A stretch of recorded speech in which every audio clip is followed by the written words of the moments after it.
¿Qué tal? Bienvenidos a nuestras pláticas sobre materia de extradición.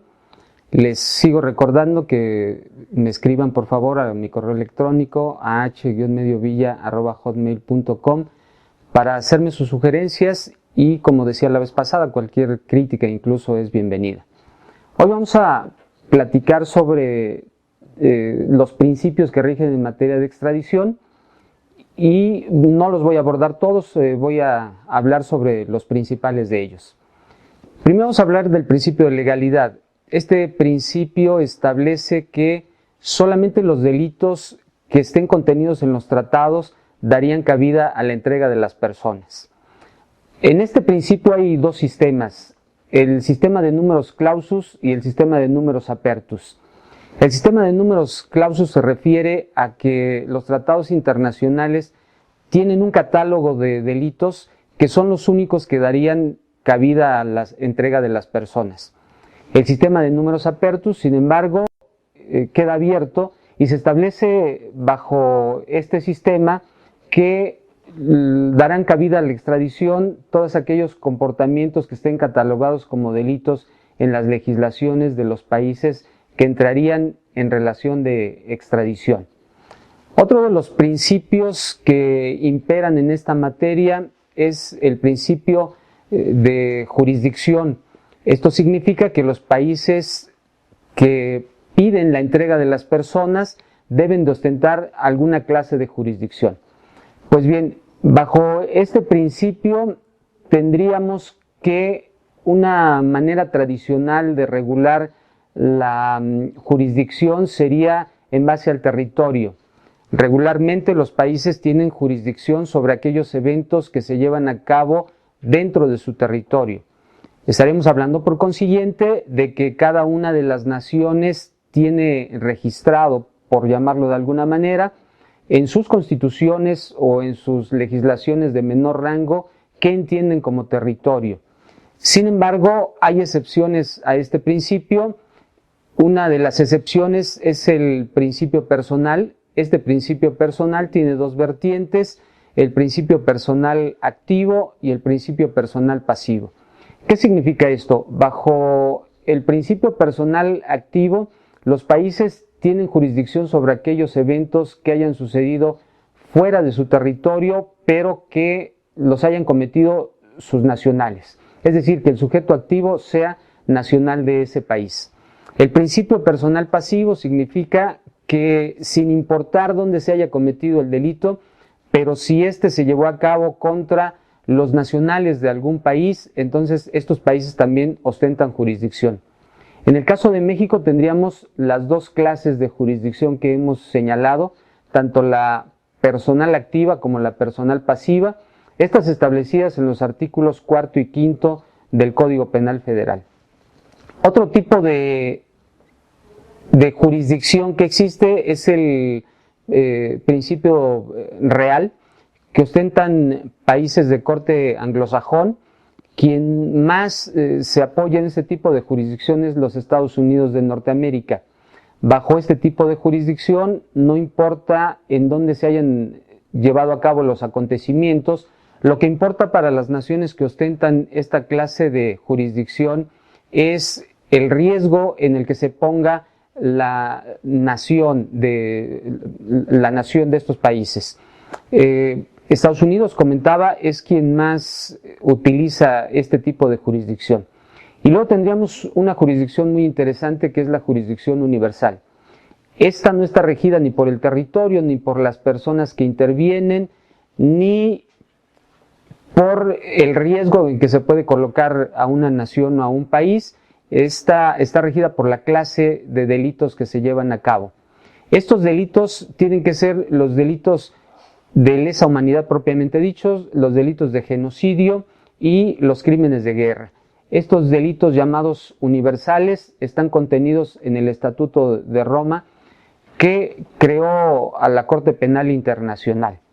Pues bien, bajo este principio de jurisdicción universal comentaríamos dos casos interesantes en los que se ha ostentado esta clase de jurisdicción. Sobre todo España o el Reino de España bajo el auspicio del ex juez Baltasar Garzón, estableció en su momento una solicitud de extradición dirigida hacia México para que fuera entregado Miguel Cavallo, quien, por cierto, no había cometido delitos en España, ni contra españoles, y él tampoco era de nacionalidad española.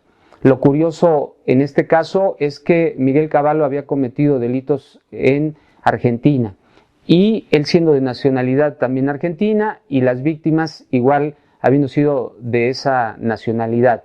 Lo que ostentaba Baltasar Garzón era que por la clase de delitos, los llamados de genocidio, era que un país, en este caso España, que había firmado tratados internacionales contra esta clase de eventos, no solamente se tenía que limitar a la firma de estos instrumentos internacionales, sino que a partir de ello adquiría obligación para perseguir esta clase de delitos. Miguel Cavallo estuvo viviendo en nuestro país, incluso llegó a ser director del RENAVE, un impuesto de hace algunos años establecido para los vehículos recién adquiridos, y estando en territorio mexicano, entonces España le dirige a México la solicitud de extradición. México resuelve entregar a Miguel Cavallo, pero desafortunadamente, desde mi punto de vista, pierde la ocasión inmejorable de pronunciarse sobre si un país pudiera por sí mismo ostentar jurisdicción universal o si tendría que ser en todos los casos un organismo supranaciones, en este caso la Corte Penal Internacional. Otro caso que es de llamar la atención en este sentido es la solicitud de extradición que también dirigió España a Inglaterra, solicitándole al ex dictador chileno Augusto Pinochet. En este caso, Inglaterra niega la extradición de Augusto Pinochet, pero, sin embargo, igual que en el caso de México, omite pronunciarse sobre la jurisdicción universal. Esto es, si un país, en este caso España, podría por sí mismo ostentar esta jurisdicción o si no debía hacerlo. Lo que resuelve Inglaterra es que no era conveniente entregar a Augusto Pinochet porque era una persona senil y con una enfermedad terminal, y que por consiguiente de entregarlo y ser sometido a algún proceso y se le impusiera una pena a través de este proceso, de nada valdría la imposición de esta pena porque no cumpliría con los fines, sobre todo de prevención especial positiva. Así, dos casos muy interesantes en los que España ostentó jurisdicción universal: el caso de Augusto Pinochet y el caso de Miguel Cavallo, una dirigida hacia Inglaterra y la otra hacia México, se resuelve de manera antagónica, pero se pierde la oportunidad de pronunciarse sobre esta jurisdicción universal.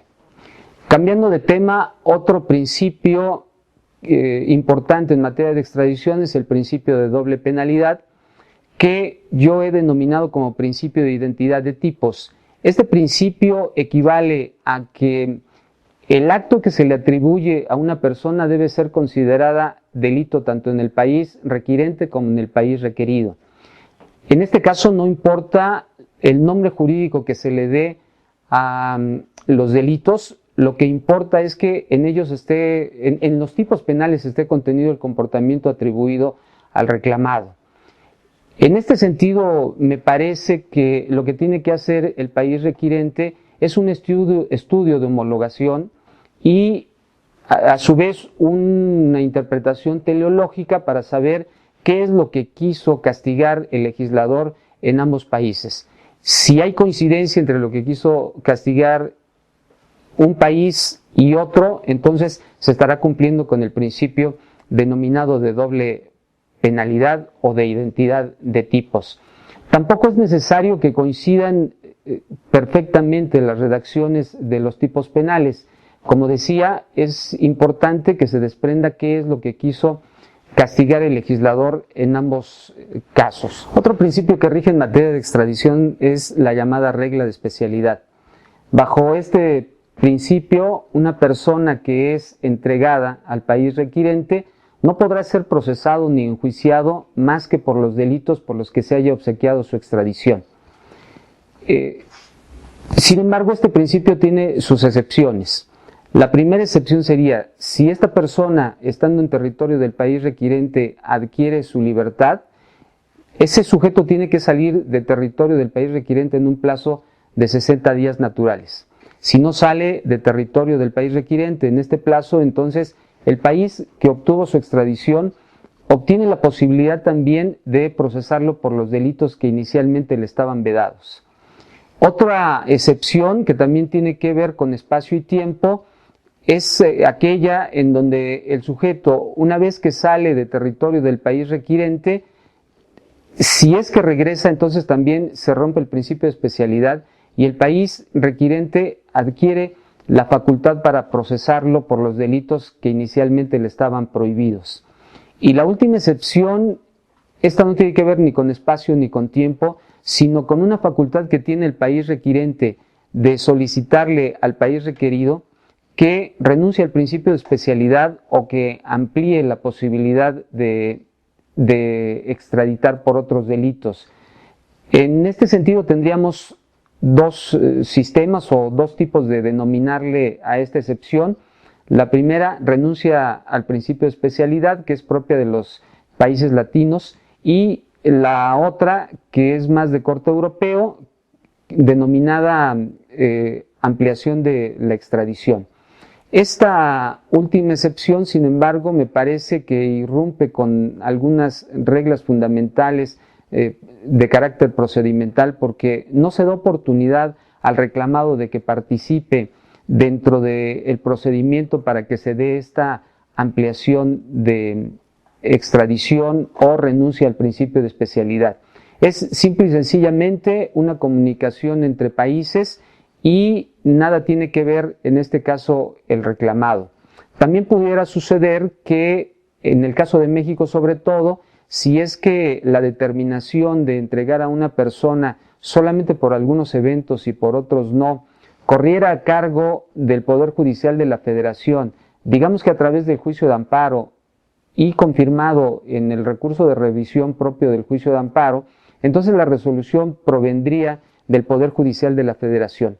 No obstante, aunque esta resolución pudiera provenir del Poder Judicial de la Federación, el Poder Ejecutivo, representado por la Secretaría de Relaciones Exteriores, podría ir por encima de esta determinación y conceder la posibilidad a otro país de que se ampliara la extradición de una persona o que se ampliaran los horizontes de procesamiento de ese sujeto. Y entonces me parece que en este sentido se rompería con el principio de la división de poderes y a su vez también se rompería con el principio de la cosa juzgada. Un último principio es aquel denominado de impulso gravitante, que la mayoría de los autores no lo tocan, y que significa que un país no puede actuar oficiosamente. En este caso me apoyaría un poco en el caso de Alberto Fujimori para comentar que él llegó a territorio mexicano, a pesar de que se sabía a través de una nota roja que él tenía una orden de aprehensión contra de sí. Sin embargo, México estaba impedido para llevar a cabo su detención porque no había a cargo de Perú solicitud de detención provisional con fines de extradición.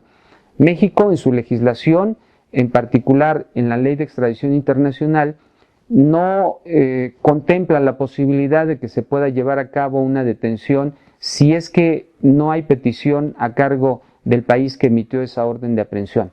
Por consiguiente, México no podía actuar deteniendo a Alberto Fujimori, y esto se traduce precisamente en este principio. Los países que tienen en su legislación esta corriente no pueden llevar a cabo actos por sí mismos, no pueden llevar a cabo actos oficiosos. Pues hasta aquí un resumen de los principios fundamentales que rigen en materia de extradición, con el recordatorio de que me escriban al correo electrónico que tantas veces he mencionado, ah-mediovilla@hotmail.com. Son bienvenidos todos sus comentarios. Muchas gracias.